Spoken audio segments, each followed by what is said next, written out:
আসসালামু আলাইকুম। আমার প্রিয় মানুষগুলো কেমন আছেন সবাই? আমরা আলহামদুলিল্লাহ ভালো আছি। আমার বড় নাতি, ছোট ছেলের ছেলে, ও আসছে আমার কাছে। ও আমার কাছে তো থাকে না। তা ওর আসার পরে ফ্রেঞ্চ ফ্রাই খাবে। তা ফ্রেঞ্চ ফ্রাই বাসায় বানালে খাবে না, সে রেস্টুরেন্টে যেয়ে খাবে। তাই চলে গেলাম আমরা রেস্টুরেন্টে। আমি শুয়েছিলাম, ছেলে বলল চলো তুমিও যাও, একসাথে যাই, কাছাকাছি রেস্টুরেন্ট। তাই চলে গেলাম, যা এখানে আমরা সিটে বসলাম।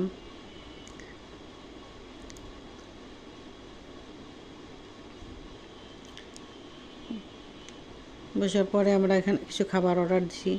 সে ফ্রেঞ্চ ফ্রাই এখানে যাওয়ার পরে ভুলে গেছে, আর ফ্রেঞ্চ ফ্রাই খাবে না, সে অন্য কিছু খাবে। তা আমরা আমাদের মতন করে একটা অর্ডার দিলাম। ছেলে কিছু অর্ডার দেয়নি, ও খাবে না, আমাদের সাথে শেয়ার করবে। তা ঠিক আছে, খাবার আসলে ওইভাবে তো বিকালবেলা আমরা খাওয়া দাওয়া করে গেছি।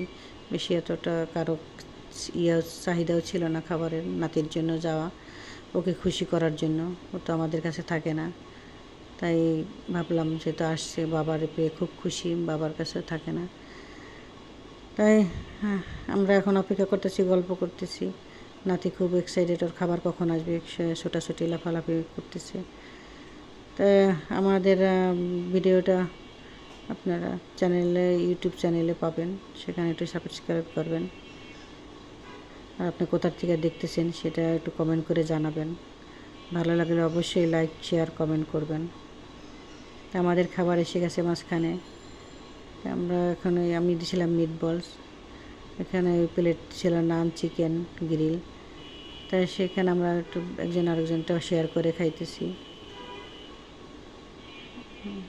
ছেলে খাচ্ছে, নাতিও খাচ্ছে। নাতির খাবার এখনও আসে নাই, যার জন্য আয়োজন, সে এখনও তার খাবারই আসে নাই।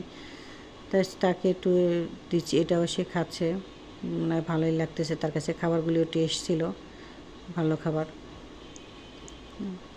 নানও খাচ্ছি আমরা, এটাও একটু শেয়ার করতেছি, মিট বলসও খেয়ে শেয়ার করতেছি। নাতিকে একটু খাওয়াই দিলাম, ও খায়, খুব পছন্দ করতেছে।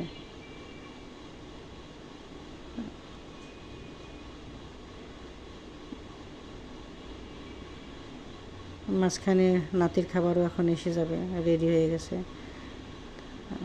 পিজাটা অর্ডার দিয়েছিল, পিজাটা এসে গেছে। পিজাটা খুবই কালারফুল ছিল, টেস্টিও ছিল। আমরা একটু শেয়ার করছি, সে পিজার চিজ পছন্দ করে, তাই চিজ খাচ্ছে লাগে।